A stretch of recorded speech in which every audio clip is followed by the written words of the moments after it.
A paz do Senhor, amados irmãos e amigos ouvintes da Palavra de Deus, eu sou o pastor Lucas e estou hoje aqui na missão diante de Deus de mais uma vez trazer uma palavra que venha despertar os corações no momento tão difícil em que estamos passando, mas que não é nada que possa levar ao desespero.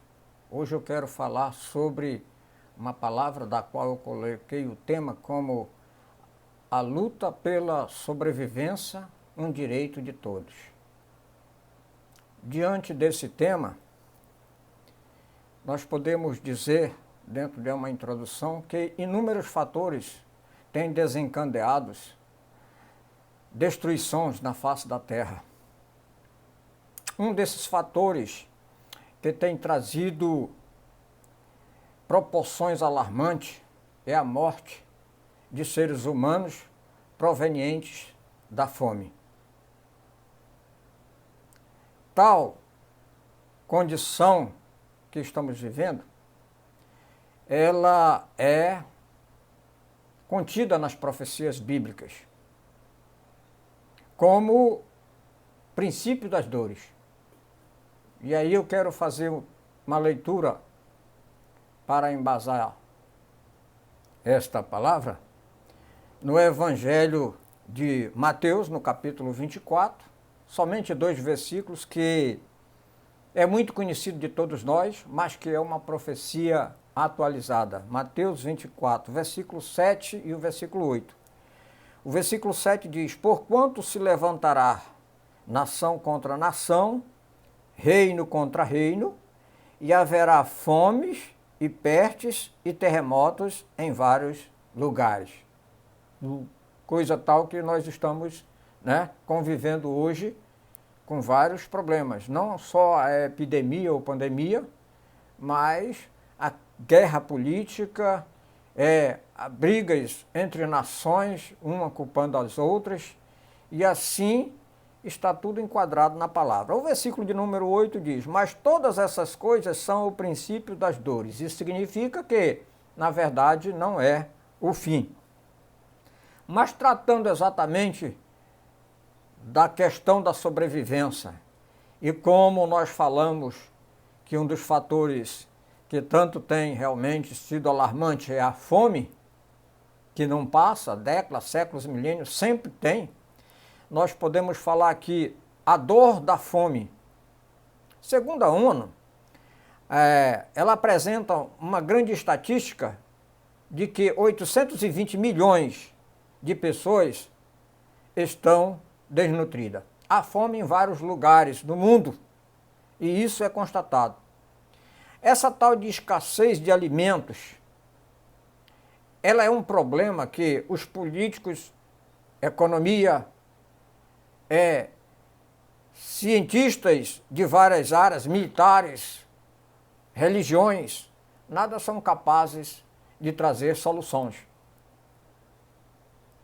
A ONU também, ela apresenta um montante que parece um absurdo, mas ela diz, até 2019, que cerca de 1 bilhão de pessoas na face da Terra passam fome.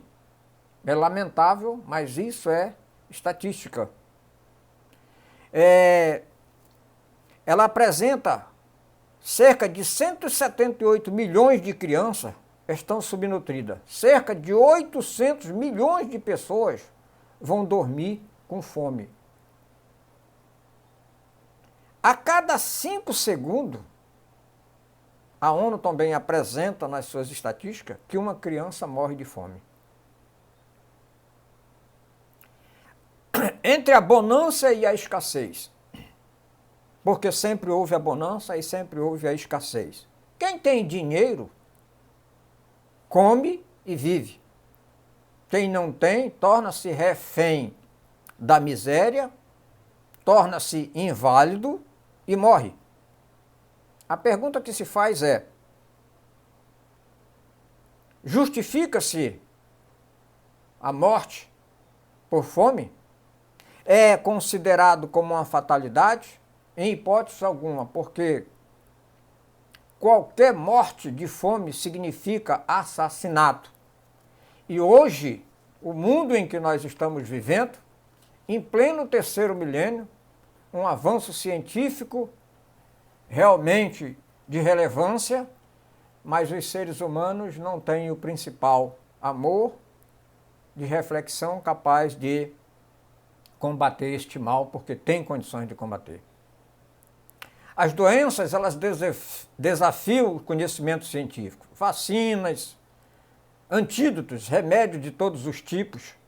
Eles não conseguem frear as pragas que surgem a cada dia, como agora estamos vivendo uma aí seriamente, que tem levado à perturbação, à inquietação e o temor e o medo de muitas pessoas, principalmente também no mundo evangélico. Porque é um erro muito feio os cristãos estarem apavorados. Estão de encontro à Bíblia. Cada crente que se vê nessa situação é prova de perca de fé. Por isso, devemos ler a palavra, devemos jejuar, devemos buscar a Deus pelas caladas da noite. Precisamos realmente olhar para o alto. Diz o salmista: eleva os meus olhos para os montes de onde me virá o socorro. É isso que nós necessitamos. E o que fazer? A Bíblia nos fornece recursos para não cairmos no desespero. A primeira receita fundamental que a Bíblia sempre fala, do primeiro livro até o último livro, é a oração. A oração é a nossa chave. O apóstolo Paulo, ainda no primeiro século, Romanos 12:12, ele diz assim: alegrai-vos na esperança, sedes paciente na tribulação, perseverai na oração. Provérbios 9:10 fala sobre o temor. Diz que o temor a Deus é o princípio da sabedoria. Se você tem o temor, você tem o princípio da sabedoria. Se você tem o princípio da sabedoria, o Espírito de Deus vai trabalhar em você e o desespero vai desaparecer. Ainda devemos temer a Deus e sujeitarmos a Ele. A epístola de 1 Pedro, capítulo 2, versículo 18, diz assim, ó: vós, servo, sujeitai-vos com todo o temor ao Senhor, não somente ao bom e humano, mas também ao mal. 1 Tessalonicenses 5:17, o apóstolo Paulo, ele vai enfatizar: orai sem cessar. Isso há 20 séculos atrás.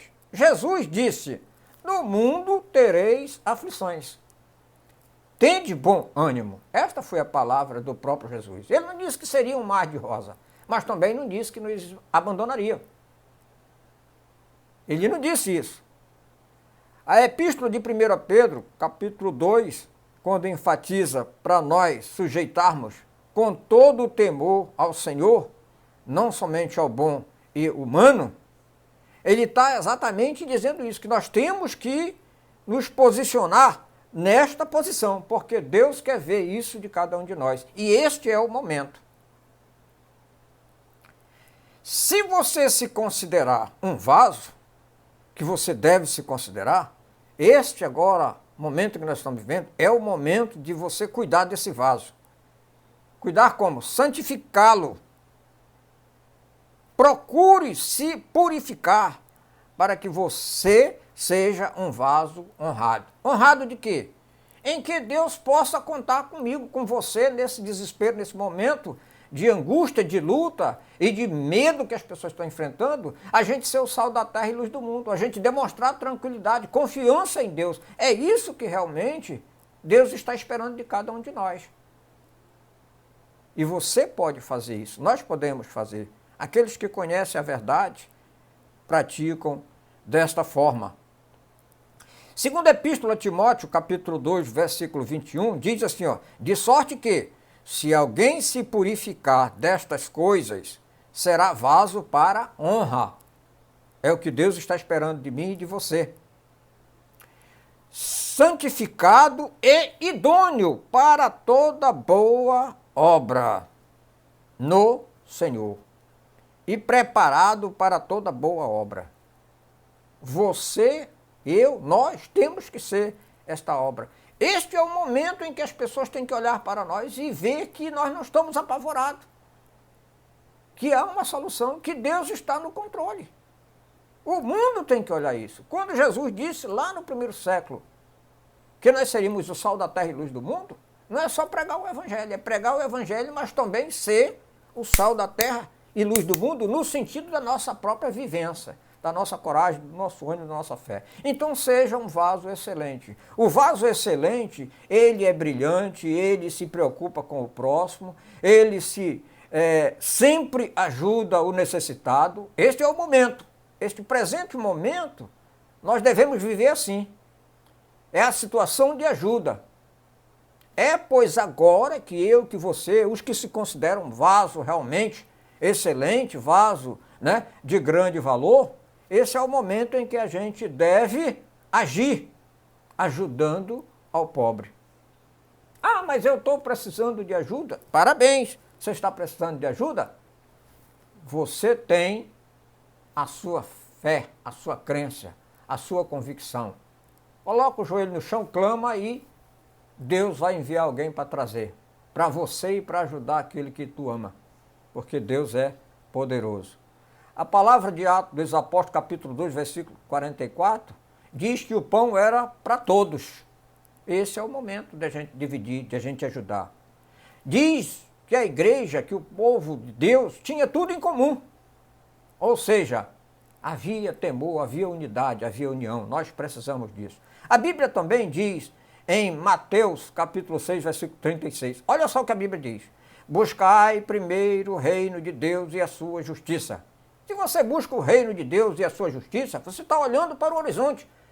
Você está olhando para o céu, você está buscando para Deus. Você não consegue nem enxergar essas pragas, enxergar essa conturbação que está havendo aí, esse tumultuado, você não consegue.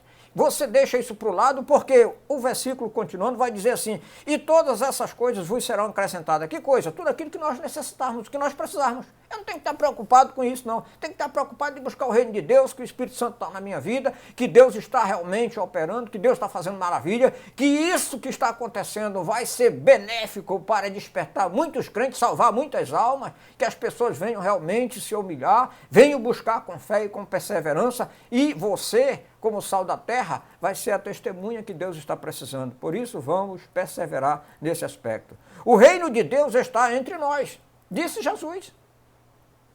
Quando diz buscar o reino de Deus, está inserido nessa prática também. Ajudar o necessitado, porque é um mandamento. É caridade. A caridade, na Bíblia, ela supera todos os obstáculos. E nós queremos superar os obstáculos nessa caridade. Ela supera porque ela garante. É a Bíblia que diz. 1 Coríntios 13, 4 e 6 diz assim, a caridade ela é sofredora, é benéfica, a caridade não é invejosa, a caridade não trata com leviandade, não se ensoberbece, não se porta com indecência, não busca os seus interesses, não se irrita, não suspeita mal, não folga com a injustiça, mas folga com a verdade. A verdade está escrito na palavra, João 8:32, até o presidente usa, né, este versículo.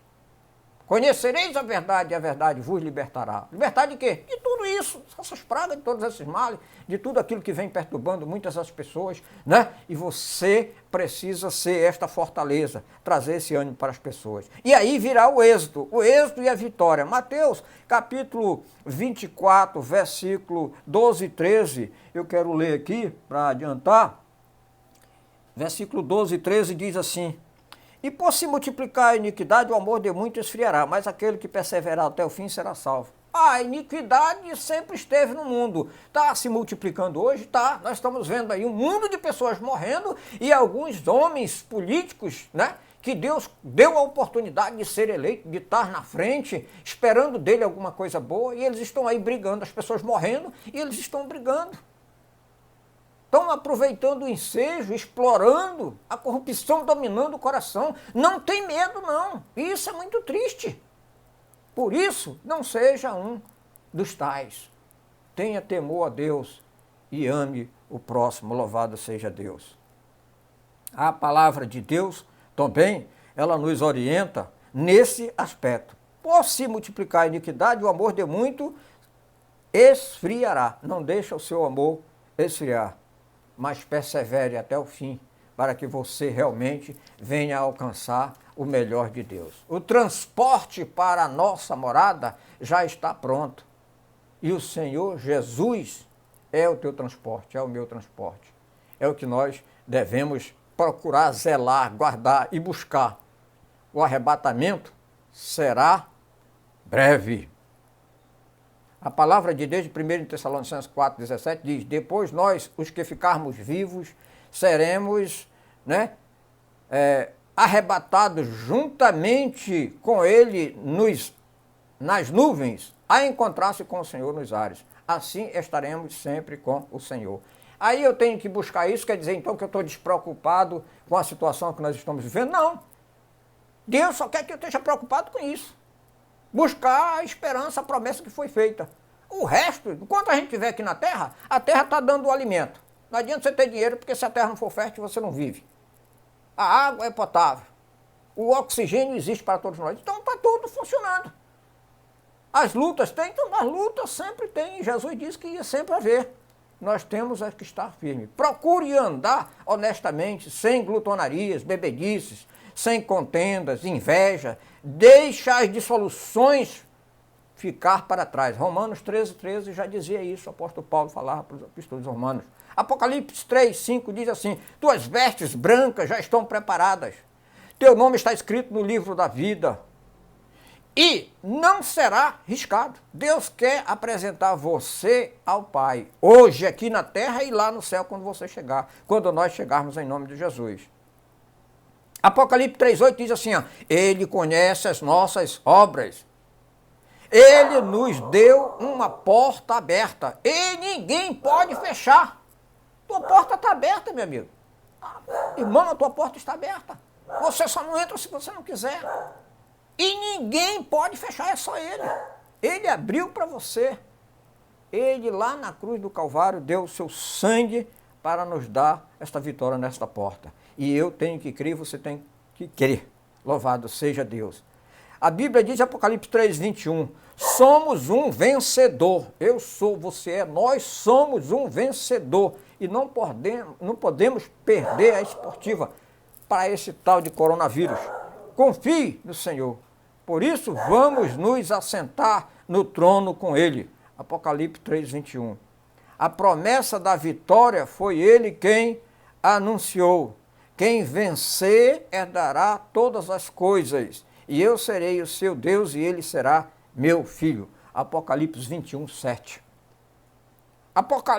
Efésios 5:5 diz assim, que quem não quiser ficar de fora, não seja fornicador, impuro, avarento, porque isso é idolatria. E idolatria não vai entrar no céu. 1 Coríntios 6:9 diz assim, não seja injusto. É o que está acontecendo muito nos dias atuais, inclusive no nosso meio cristão. Tem alguns servos de Deus que parece que perde o temor, parece que não vigia, abre a boca, fala o que não deve, pratica as injustiças e nem é capaz de observar que está praticando injustiça. É mais errado do que aquele que é ímpio, porque conhece a verdade. Então, em 1 Coríntios 6:9, tem essa orientação para nós, não seja injusto. Os injustos não hão de herdar o reino de Deus, já dizia o apóstolo Paulo. Ele vai dizer, abandone a timidez e entre na festa. Os tímidos, os incrédulos, os abomináveis, os homicidas, os idólatras e todos os mentirosos, sua parte será no lago que arde com fogo e enxofre, o que é a segunda morte. Caia fora disso, meu amado, porque bateu lá, nunca mais terá retorno. É eterno, diz a Bíblia, Apocalipse 21:8 diz isso. Portanto, agora eu quero fechar esse texto que foi lido tão rápido, tão breve, mas eu sei que pode te alegrar, te despertar, a mim, a você, àquele que está ao seu lado, teu vizinho, seja lá quem for, que você possa ser usado. Traduza, passe essa mensagem para alguém, pega o teu aparelho aí e passa. Alguém está realmente passando uma luta, bota essa mensagem para ele. Tu está longe dele, mas tu pode usar aí os meios de comunicação através do WhatsApp, de uma forma qualquer. Eu só quero dizer o seguinte, agora colocamos o desafio para você.